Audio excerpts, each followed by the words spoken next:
Le courage, la vertu de ceux qui osent. L'activité des responsables en entreprise est souvent décrite en termes de leadership, de challenge, de projet à valeur ajoutée qu'il faut mener, qu'il faut réussir. Ce qui suppose de l'énergie, du courage, la force d'affronter les obstacles.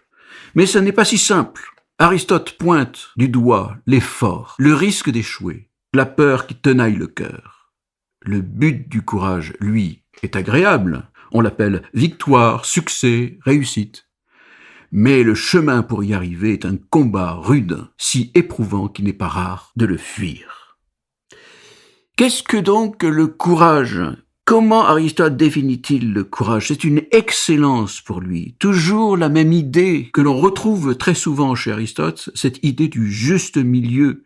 Le courage est un juste milieu entre la lâcheté et la témérité. C'est la vertu de l'affrontement, où il ne s'agit pas de fuir l'obstacle. Il ne s'agit pas non plus d'aller à l'affrontement alors qu'on sait très très bien que l'obstacle est démesuré. C'est une vertu de l'effort, de l'affrontement qu'Aristote associe dans son apogée au pire des maux, à savoir la mort. Le modèle, la figure du courage est le guerrier. C'est une figure classique de celui qui va affronter la mort. Il y a quelque chose de beau, de gratuit, car l'homme courageux va donner le meilleur de lui-même. Kalos, kagatos, c'est effectivement quelque chose qui est bon et beau. L'acte courageux n'est pas simplement quelque chose qui est bon, qui est moralement satisfaisant. Il y a toujours dans l'acte de courage une générosité, un supplément d'âme qui fait précisément que le courage est digne d'admiration. Quel est le premier des courages ? Le premier des courages, c'est tout simplement d'oser dire la vérité, dire ce que l'on pense. Aristote dit de l'homme courageux qu'il possède cette liberté de langage qui lui donne du mépris pour les conséquences. Ce que j'ai à dire, je le dis parce qu'il faut le dire. Et même si les conséquences sont mauvaises, même si les conséquences sont dangereuses, eh bien j'ose le dire. Oser s'exprimer en situation hostile, c'est difficile. Cela demande du courage. Mais vous voyez, c'est un gain pour tous ceux et celles qui vont profiter d'une parole de courage, une parole de lucidité qui pointe la difficulté et qui ne se réfugie pas dans un flou qui va plonger peut-être l'ensemble de l'équipe dans une impasse. Aristote va développer une idée qui est extrêmement intéressante et qui est une idée de comment faire pour faire en sorte que le parler vrai au sein d'une entreprise, au sein d'une organisation puisse vraiment exister. Et ce qu'il dit, c'est que le parler vrai est d'autant plus facile que la situation est agréable. On parle vraiment, on dit vraiment ce que l'on pense quand l'enjeu n'est pas difficile, quand ce que nous avons à dire n'est pas gênant pour celui qui écoute. C'est comme cela que l'on commence. Cette éducation, cette culture du parler vrai va se révéler extrêmement importante, va se révéler décisive lorsqu'on va affronter des difficultés. Parce que le parler vrai, lorsqu'il porte sur des sujets délicats ou des sujets qui remettent en question l'action de l'un ou de l'autre, eh bien, cela demande du courage, de la lucidité, de l'humilité. Il est vrai que le courage demande non seulement la vérité de ce que l'on dit, mais pour être efficace, il demande également une façon de le dire. La manière de le dire est aussi importante que le contenu. En ce sens-là, Aristote dira que l'homme courageux est toujours un homme prudent. Il a le courage de dire ce qu'il a à dire, et il a aussi la bonne façon de le dire de telle façon que celui qui écoute soit capable de le recevoir. Il existe une autre forme de courage, qui est un courage non pas extérieur, mais un courage intérieur, et qui intéresse énormément les entreprises et les salariés. Il s'agit de la confiance en soi. Ce que Cynthia Fleury appelle la version offensive de la confiance de soi est effectivement du courage.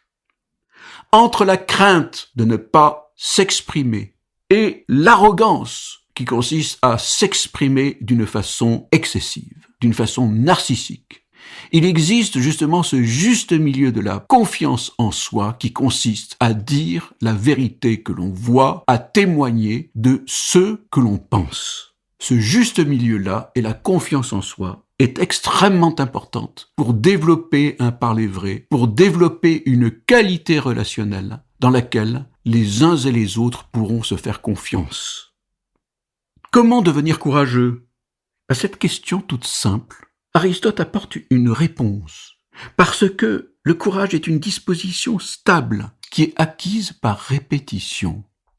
Devenir courageux, c'est poser des petits actes de courage, de la même manière que le forgeron devient forgeron en forgeant. Et bien de la même manière, l'homme courageux devient courageux à partir du moment où il pose des actes concrets, simples, pas trop difficiles de courage. Il acquiert de bonnes habitudes. Et effectivement, c'est tout le sens de l'éducation au courage dont parle Aristote. Il en est de même au sujet du courage, dit-il.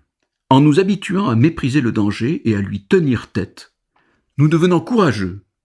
Et une fois que nous le sommes devenus, c'est alors que nous serons le plus capables d'affronter le danger. Il y a donc dans le courage une surabondance. Il y a de la générosité. Et ce courage et cette générosité débouchent sur ce que Aristote appelle la magnificence. L'homme magnifique ne se satisfait pas d'œuvres bonnes, ni même d'œuvres de qualité. Il veut de grandes œuvres. Il veut servir un projet plus grand que lui, un projet qui a du sens, un projet qui a de la gueule. Entre le nouveau riche qui débourse à contretemps et l'homme mesquin qui hésite avant toute dépense, l'homme courageux, l'homme magnificent est celui qui sert des projets qui sont de grands projets et qui donnent aux autres une motivation supplémentaire. La magnificence est un juste milieu entre la vulgarité et la mesquinerie. L'homme vulgaire exagère ses dépenses ou les affecte à des activités qui ne le méritent pas. Dans les petites occasions de dépenses, il débourse en effet des quantités d'argent et cherche à briller à contretemps. Et tous ces excès, il va les accomplir non par souci de ce qui est beau, mais pour étaler sa richesse et parce qu'il croit, de ce fait, susciter l'admiration. À l'inverse, l'homme mesquin hésite avant une dépense et s'inquiète de devoir toujours donner plus qu'il ne faut. Le mesquin pêche en tout par défaut, et il a beau avoir les plus grandes dépenses dans une occasion sans importance, il va ruiner ainsi la beauté de son geste, car quoi qu'il fasse, il se montre hésitant et attentif à la façon de débourser le moins, et avec cela, il se lamente et s'imagine toujours faire plus qu'il ne doit. Toujours avec la même connaissance du cœur humain, Aristote pointe son regard sur ces défauts qui n'ont pas changé d'un iota depuis les 25 siècles qui nous séparent. L'homme mesquin est l'homme qui manque précisément à ce courage de la grandeur. L'homme courageux est donc celui qui affronte les difficultés avec générosité. Le manager courageux apporte un supplément d'âme à la dynamique de son projet. Il apporte une inspiration supplémentaire. Le courage est en ce sens essentiel au manager qui veut aller loin, lui et son équipe.